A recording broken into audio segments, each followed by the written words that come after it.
We know that despotic forms of government dismiss the significance and value of individual human lives. Today, we'll explore some implications of a government's dismissal of the right to life. Brian Johnston is the Western Director of the National Right to Life Committee. He has served in many capacities while advocating for innocent lives, as California Commissioner on Aging, as Chairman of the California Pro-Life Council, on the board of the National Legal Center for the Medically Dependent and Disabled. And now here's our host, Brian Johnston. This is a special prequel edition of Life Matters. When this was recorded earlier in 2017, AB 775 had been passed and was requiring every pro-life counseling center to promote abortion in California. As I interview Scott Sharpen, we talk about a court case proceeding in Riverside County, and the reality is that we won that case. Because of that victory, the United States Supreme Court now must review AB 775 and determine whether it's legal under federal law to require pro-lifers to promote abortion. Listen in. Well, welcome back to Life Matters, where your program on life, culture, and the battle of ideas. And I have to tell you, there's a very real battle. And it's for your mind and how you view human life and how you view your culture and your place in it. Today's program is an important program because this battle has gotten very real in California. But before we get into depth, I want to remind you it's the California Pro-Life Council that sponsors Life Matters. And we're asking you, if you would, go to pledge to California Pro-Life Council. That's californiaprolife.org, californiaprolife.org. It's all spelled out, no hyphens. It's that pledge that keeps us on the air and keeps the work of life going in California.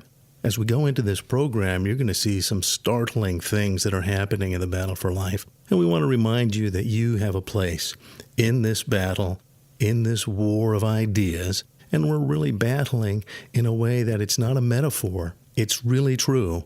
Lives will either be lost or saved through our involvement in this battle of ideas. So please, if you would, go to californiaprolife.org. That's californiaprolife, all spelled out, no hyphens, .org, and make a pledge to help support the work of Life Matters and California Pro-Life. Do you hear that sound? You know what that is. That's the sound of a child's heart beating in the womb. And science can measure that sound as early as 16 days after conception. Mom has no idea that she's even pregnant yet. No, human life is a marvelous thing, an extraordinary thing. And before 1973, the laws of our nation protected that life and recognized that all human lives need to be protected, especially when they're most vulnerable. In the rest of this program, we're going to talk about several issues that are coming your way and you need to be aware of, and what California Pro-Life Council is doing about these issues. But we want to remind you that it's your involvement that helps us do what has to be done to protect human life. So please, consider going to californiaprolife.org and making a pledge. That's californiaprolife.org. You're listening to Life Matters. Power. You're pro-life and you want to defend your position, but you're not sure what to say. That's pretty common. So get the facts you need to back up your pro-life position with the Power of 7 app. The Power of 7 gives you effective pro-life replies to 7 of the most common pro-abortion arguments. It's simple, it's easy to use, and it's free. Power of 7. Download it now at thepowerof7.org. The Power of 7, the number 7.org. And now back to more Life Matters with Brian Johnston. Recently, the nation of Iceland proclaimed that they had eradicated Down syndrome in that country. But you know how they did that?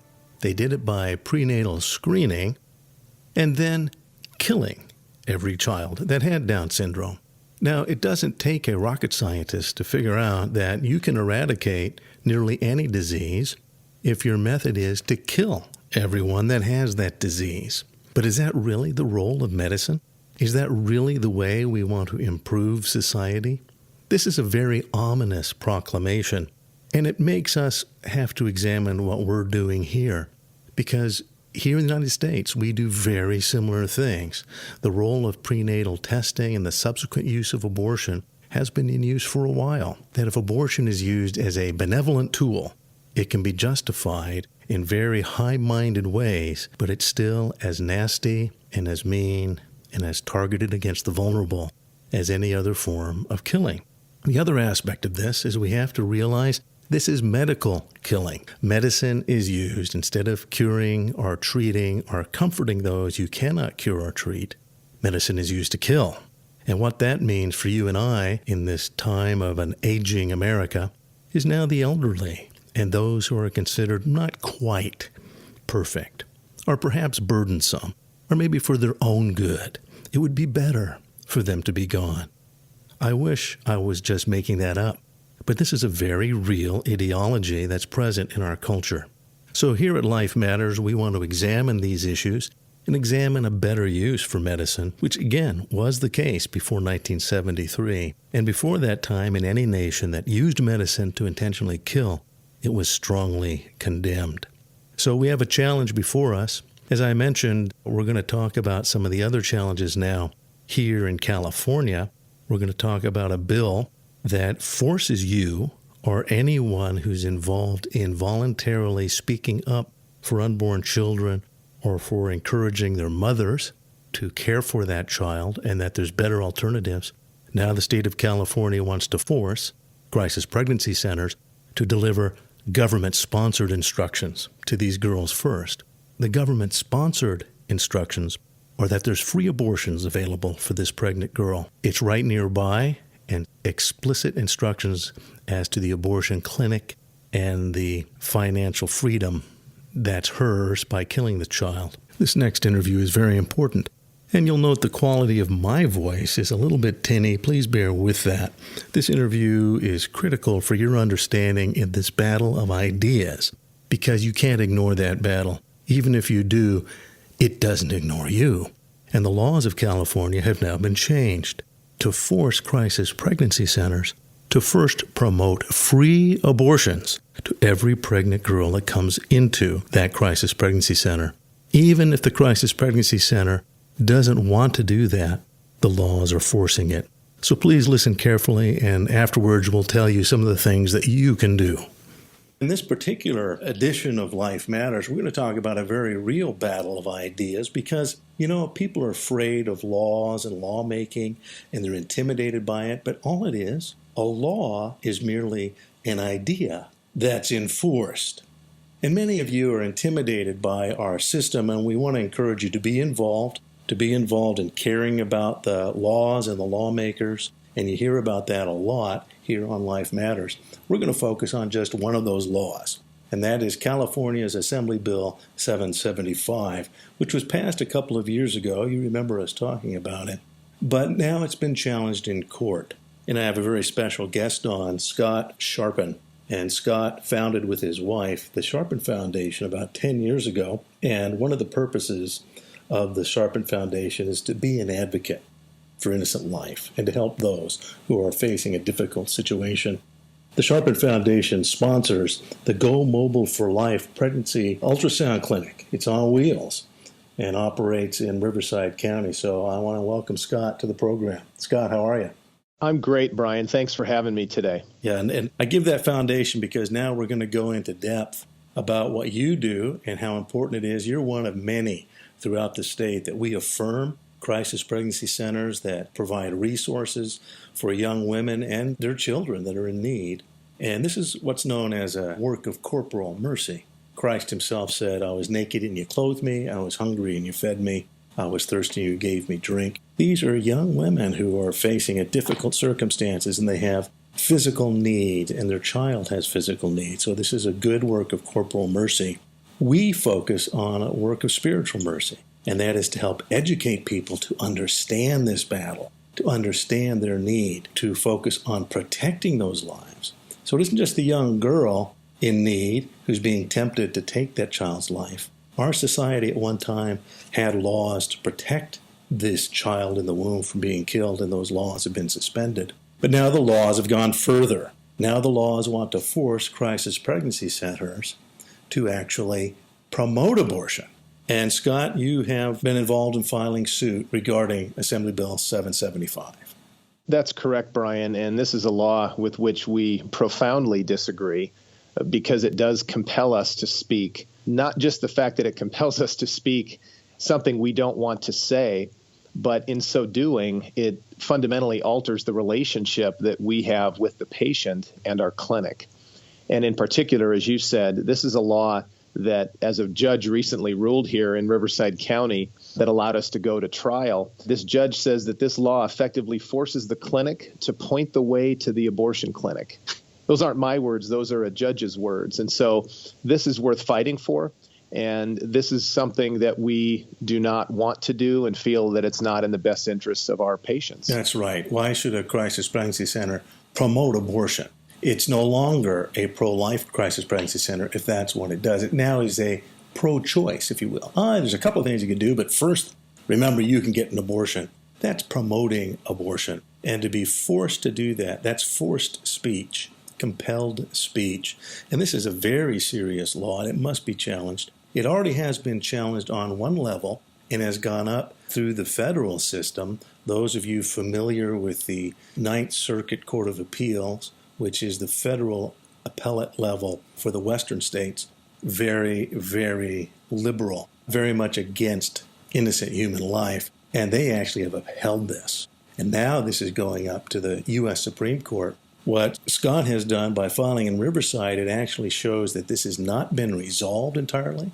And it actually gives the Supreme Court more impetus to examine this because we're not going to let this issue go away.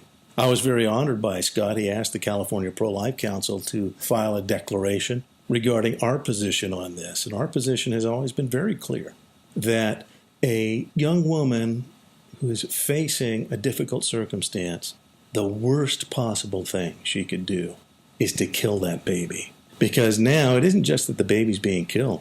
She's actually being asked to have agency in that. And this is a particularly cruel situation. And as I said, before 73, the laws of even California, but the laws of every state, said that's a baby in the womb, and the laws should protect that baby. Roe will be overturned, and we hope someday soon the challenge will be on us in California to protect that baby. But in the meantime, the laws have gone well beyond that. And it's not just that they're not protecting babies, they're forcing young women, and our state taxes are paying for those abortions. Your state taxes right now, when you pay your state taxes, they go to Planned Parenthood and other abortion clinics that market to these vulnerable young women. The government is sponsoring the abortion industry in California. So it's not just that abortion is legal, it's a government-sponsored industry. And now those who are willing to dissent with that decision are being forced to promote abortion in that same vulnerable child. Scott, what do you see on the horizon right now with this case? Well, we're encouraged. And right now, as you pointed out, Brian, the U.S. Supreme Court at the national level has a conference on September 25th, at which point they will decide whether or not to take this case, which, as you pointed out, was denied at the Ninth Circuit Court of Appeals. But we still have an opportunity to receive cert to have this case heard at the national level at the Supreme Court. So we look forward to that and are certainly praying for that. The other encouraging point, though, is we felt that it made sense, the attorney that I'm working with, we felt it made sense to also file at the state level. And here's the primary reason why. Number one, it gives us another venue to potentially have victory. But number two, and not a lot of people know this, but the text of the free speech clause in the California Constitution has been always interpreted as actually being even stronger than the federal free speech First Amendment law. And so therefore, even if something doesn't pass the federal muster on free speech, it could still be upheld in California. And so a lot of the case law that we submitted as part of our case, which is under review right now, points that very important point out to the judge. And so right now we are in trial. It's called trial by briefings at the Superior Court level here in Riverside County. And we're exchanging briefs now with opposing counsel, which is the California Attorney General's office. And there will be an oral argument in the middle of October, and the judge will render her opinion sometime in November. And so we look forward to continued analysis and discussion in the courts. Yes, exactly. Well, we're very proud of you for the resources you offer to these young women and helping them to see their child in the womb, which is just a great thing. The ultrasound, we've said it many times. The facts are on our side, and ultrasound help underscore for that young woman the fact that she is a mother. She already is a mother. There's a concerted war against motherhood. That's at the heart, really, of abortion. You have to be opposed to being a mother. And that battle, as you know, is raging in our culture. But when a young woman sees her baby, that's a powerful, powerful tool. And we're very thankful that the Sharpen Foundation is doing what you're doing, Scott. Tell folks where they can find out more about Sharpen. Well, we, as this ministry that we own and operate, Go Mobile for Life, you can check us out at gomobileforlife.org and learn about the ministry. But we have the opportunity with our mobile clinic. It's a 31-foot long RV. It's equipped with an ultrasound machine, and we are fully licensed by the California Department of Public Health. So we are a licensed medical clinic, and our mobile unit is our clinic. And so we're able to perform those services which are typical of a crisis pregnancy clinic, pregnancy tests, ultrasound, as you pointed out, just the woman getting to see life in the womb. It's such a special moment.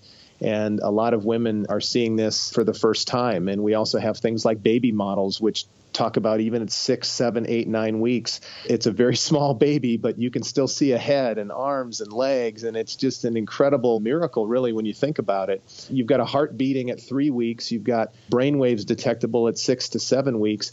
And again, it's an education process. We understand that abortion is a legal right for women in the state of California and across the country. But our job is to arm this woman, to give her the most information that she can receive in order for her, to ultimately make that decision. So it's really about empowering women with the right information to make the right decision at this time in her life. And so we look forward to, Brian, working with you further and California Pro-Life Council and other like organizations. And if I may just take one more moment and talk about something very, very unique and special about this AB 775 case that's under review now. This argument I'm about to talk about is at the state level. This did not come up in the federal case, but we feel this is a critical element to understand why AB 775 came to be and why we feel it's so targeted and damaging toward pro-life centers. We determined that this law, through analysis, applies to about 1,945 clinics in the state of California. But in the same law, nearly 1,860 or so get exempted from this law. So therefore, this law only applies to 94 clinics in the state of California, according to our analysis. And of those 94 clinics, 82 are pro-life pregnancy center clinics. So therefore, in its application, this law is very clearly targeting pro-life centers because the state of California wants us to carry their water for them. And as this judge recently said in her opinion, which allowed us to get to trial, said that this law is asking the clinic to use their wall as a billboard to advertise for the state's objective of advertising for abortions. And it's wrong. It's not right. We're fighting it. And we believe that justice is going to be served. And so we look forward to the opportunity to continue to argue our points and really, truly fight for the women and the babies in California. That's right. Very well said, Scott. And you've underscored what we want pro-lifers to understand, that unlike many states, when Roe is overturned, and it could be soon, California is going to be different. Because if you're a Californian, you need to know that abortion is a government-sponsored industry in this state. It literally is. And until you get involved in the civic process and vote out those who sponsor this, it won't change. So you have to be involved and active as a citizen if you want to stand for the right to life. Scott, thank you again, and we hope to have you on again soon. Thank you so much, Brian. Well, welcome back to the Life Matters studio. I hope that you can hear my voice a little more clearly now. It was very important to hear from Scott and what they're doing, and we're involved with that. As you know, at California Pro-Life, we list all of the pro-life counseling centers in the state. And you can go to the California Pro-Life website and find your local crisis pregnancy center. Literally every one of those now are being constrained by California law to first promote abortion. So again, as Scott said, this is forced speech with your tax dollars. It's a very serious issue. So please be aware of this battle and please help us in this battle. I want to remind you, too, that we're doing a pledge drive for California Pro-Life. If you go to californiaprolife.org, not only will you find that list of crisis pregnancy centers, but it's a great place if you'd like to give a donation or preferably a pledge. The reason we ask for a pledge is that our month-to-month expenses don't go away. They just keep coming. So your help is what helps us make a difference. You're also going to find out a lot of information at californiaprolife.org. As the state affiliate of the National Right to Life Committee, we're part of a diverse nationwide team. In each state, there is an organization committed to restoring the right to life, and we're federated with the National Right to Life Committee. We work as a team. In California, that's the California Pro-Life Council. At our website, you can find out about state legislation, the stuff we were just talking about, but you can also find out about federal legislation through National Right to Life's channels.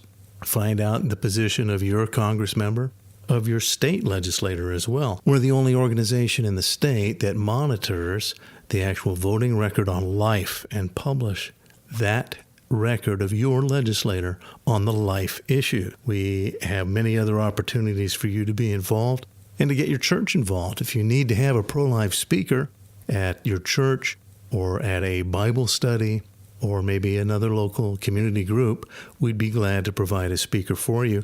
Or maybe you'd be interested in being a pro-life speaker. We can train you to do that and help you to go out and be an effective advocate for life. You're also going to see some updates at the California Pro-Life webpage, updates on the news and the breaking news that comes out every day. And this is obviously on the abortion issue, but as you already know, the abortion issue is about taking human lives. And these issues, these bioethic issues, have now expanded. Our job at Life Matters is to help you with the answers, the self-evident truths of the right to life. The answers are there, and the facts are on our side. Facts are terrible things to waste. So if you would go to the California Pro-Life website, again, californiaprolife.org, you can find about this and so much more. While I'm thinking of it, since we're talking about financial needs, you might have the need of moving a car out of your driveway. Or maybe you want to do a trade-in and you're not getting the value you'd like out of a car. I myself did this, and we actually got a great value by donating the car, and then we got the tax write-off. The car donation program that California Pro-Life is part of is a wonderful program. They just don't sell the car to a junk dealer. They actually buff it up and get it as valuable as possible, and then it's auctioned. And the vast majority of that money goes to California Pro-Life. You get a tax deduction, you get rid of that vehicle, and you help the pro-life cause. You can see that at the California Pro-Life website, californiaprolife.org. So please consider helping out, volunteering for California Pro-Life. There's things you can do from home. There's things you can do in your community. You're going to be hearing about some of the exciting things in 2018 that are going to impact California. Obviously, it's going to be an election year, but elections are about ideas. And we want to make sure that you understand the ideas that really impact life and culture and what really moves things in this battle of ideas. Again, if you'd like to pledge to help us, californiaprolife.org. And then if you'd like to, feel free to push Life Matters along on Facebook. You can hear us on Facebook. Go ahead and like and share both the entire program. It's a half-hour program.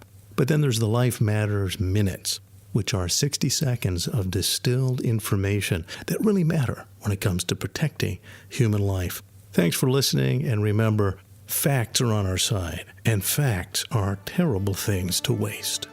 You're listening to Life Matters. You know, you're pretty amazing. The reason I can say that is America's founders said that about you. That's right. They said that every human being is created by a creator and given rights by that creator.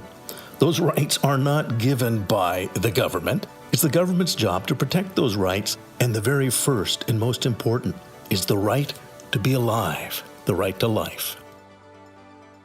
This is that part of our program that we call Wordsworth, because words are important. And in this battle of ideas, the ideas are always expressed in words. If you think a word means one thing, but the speaker actually means something entirely different, you can get caught. And in this battle of ideas, you know what's at stake? Human lives. One of the phrases I'd like to spend just a moment on is the idea of futile care. Futile care often is assumed to refer to extraordinary care. It's not used that way anymore. You see, extraordinary care is when things go far and beyond what's necessary for the particular moment. And this has always been ethically acceptable. If you've heard of triage treatment, physicians have always been in a position where they can't do everything. Or after they've done everything they can, there is a place where we've done all reasonable and all best efforts. And then beyond that, it's extraordinary. Pope Pius XII, he said that to withdraw extraordinary care in circumstances can be ethical. But what's implicit in that is that there's such a thing as ordinary care. And that's why we have to talk about this new phrase called futile care. Because futile care as it's used now often does not refer to the care or treatment. Now it's being used to refer to giving someone food and water. It's futile to continue the person's life. So the adjective futile isn't being used to refer to the care, because giving someone food and water is very, very effective for its purpose, which is to keep you alive. It keeps you alive right now. It keeps me alive. It keeps the elderly alive in every nursing home. But if food and water is taken away from them, they're going to die. That's ordinary care. And the term futile is actually being applied to the person's life. It's a declaration that we don't want Grandma around anymore. She's lived her life. We're done with her. And what we're going to do is ensure she's dead by taking away her food and water. So the term futile is designed to apply to the person. It's an adjective being used against a human being. If they're not talking about extraordinary care, again, providing food and water is ordinary. It's extremely effective. It's not futile as a form of care. It does its job very, very well. The problem is medical ethics has changed. Be prepared in the battle of ideas. Language will be used, and this language is used against the most vulnerable. Again, futile care is a very, very dangerous term. Make sure you understand what's happening when people exercise it. Learn more about everything in today's show online at lifematters.life, where you'll find all the resources you need to protect life. Life Matters is a production of the California Pro-Life Council, the state affiliate of National Right to Life.